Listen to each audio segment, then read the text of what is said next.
आदि मानव काल वह समय था जब मानव को किसी भी प्रकार की कोई चिंताएं नहीं थी।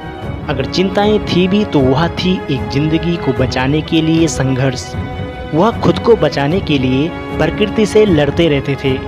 यानी कहा जाए तो उनकी चिंताएं सिर्फ भूख को मिटाने व खुद को सुरक्षित रखने तक ही सीमित थी।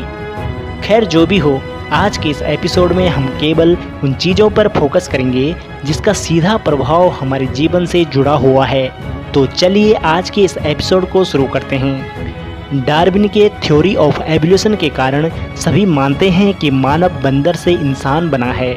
लेकिन क्या होगा अगर हम आपको बताएं कि डार्विन की थ्योरी गलत है? हम जानते हैं कि आप सोच में ज़रूर पड़ जाएंगे। हमारी ज़िंदगी और धरती को लेकर कई ऐसे राज हैं जिन्हें वैज्ञानिक आधार पर सुलझाने का प्रयास किया जा रहा है और ऐसी कई सारी गुत्थियां हैं जो सुलझाई जा चुकी है। लेकिन फिर भी दोस्तों, जब हम यहाँ पर मानव की बात करते हैं तो मन में यही प्रश्न आता है कि इंसान धरती पर कैसे पैदा हुआ, वह हमारे पूर्वज कैसे रहते होंगे। तो जब ये प्रश्न मन में उठता है तो डार्विन की थ्योरी सबसे आगे होती है, जिसके अनुसार हम ये बोल देते हैं कि हमारे पूर्वज बंदर थे और हम सारे बंदर से ही इंसान बने हैं। अगर आप इस बात को मानते हैं तो इस एपिसोड को पूरा ज़रूर देखिएगा ताकि आपको सारी जानकारी बेहद रोचक ढंग से मिल सके। डार्विन ने एक जहाज़ पर 5 सालों तक दुनिया भर में यात्रा की थी। इस समय के दौरान उन्होंने कई नई चीज़ों के बारे में जानने का प्रयास किया, जिनमें सबसे मध्य है थ्योरी ऑफ एवोल्यूशन यानी जीवन की उत्पत्ति। इस पर उनकी अधिक रुचि थी। आज अगर कोई भी मानव की उत्पत्ति पर बात करता है तो डार्विन थ्योरी को आधार मानते हुए हम यही बता देते हैं कि इंसान के पूर्वज बंदर थे। दुनिया भर में घूमने के बाद डार्विन ने एक किताब लिखी थी जिसका नाम उन्होंने रखा था ओरिजिन ऑफ स्पीसीज। उनके अनुसार कुछ प्रजातियों के क्रमिक विकास के दौरान चंद प्रजातियां जमीन पर स्थायी रूप से निवास करने लग जाती है और वैसे ही समय के चक्रवात के चलते उनमें परिवर्तन आने लगता है। यानी जिस प्रकार धरती का वातावरण बदलता गया उसी प्रकार वे प्रजातियां भी अपने आकार को बदलते हुए धरती के वातावरण के अनुसार ढलती है। कई लाखों साल बीत जाने के बाद वे प्रजातियां इतनी बदल चुकी होती है कि वे एक दूसरे से बिल्कुल अलग हो जाती है। दोस्तों, समय का चक्र एक जटिल क्रिया है।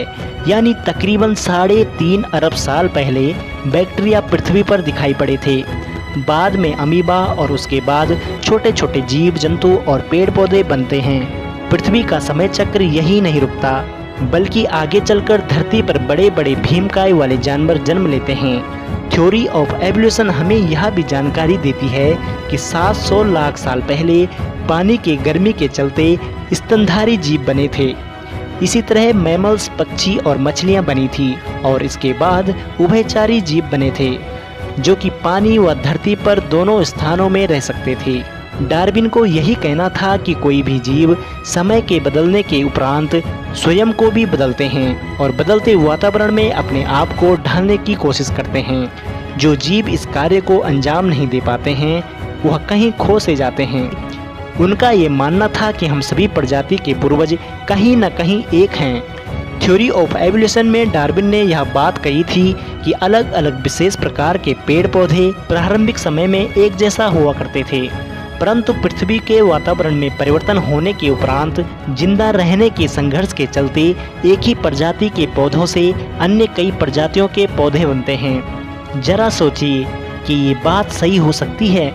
क्या आपने ये बात कभी सुनी है कि मानव को छोड़कर अपने गर्भ में किसी दूसरे जीवों को जन्म दे सकता है? क्या यह भी सुना है कि कोई अन्य जीव अपनी प्रजातियों को छोड़कर दूसरे प्रजाति को जन्म दे सकता है? नहीं, इंसान को पैदा करता है और हाथी हाथी को पैदा करता है।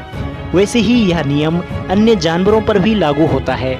डार्विन की ये बात कहीं ना कहीं अजीब जरूर लगती है कि उन्होंने कहा है कि हम सभी प्रजातियों के पूर्वज केवल एक ही हैं। वैसे आपको क्या लगता है?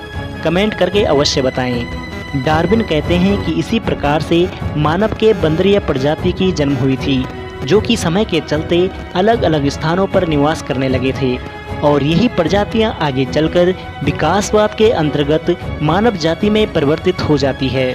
लेकिन दोस्तों, हम आपको यहाँ पर एक बात बता देते हैं जिस समय डार्विन ने थ्योरी ऑफ एवोल्यूशन प्रकाशित किया था उस समय डीएनए की खोज नहीं हुई थी और जीन्स क्या होते हैं इसका पता भी किसी को नहीं था। लेकिन डार्विन का सिद्धांत प्राकृतिक आधार पर था। प्रकृति हमेशा जीवों में परिवर्तन लाती रहती है। ऐसे में ये नहीं कहा जा सकता है कि डार्विन की पूरी थ्योरी ही गलत है, लेकिन ये जरूर कहा जा सकता है कि डार्विन की कही गई सारी बातें जरूरी नहीं कि सच हो सकती है, क्योंकि इसका कोई पूर्ण तथ्य नहीं है। जीवों में परिवर्तन जरूर आता है, वह अपने आप को समय के अनुसार ढालते जरूर हैं।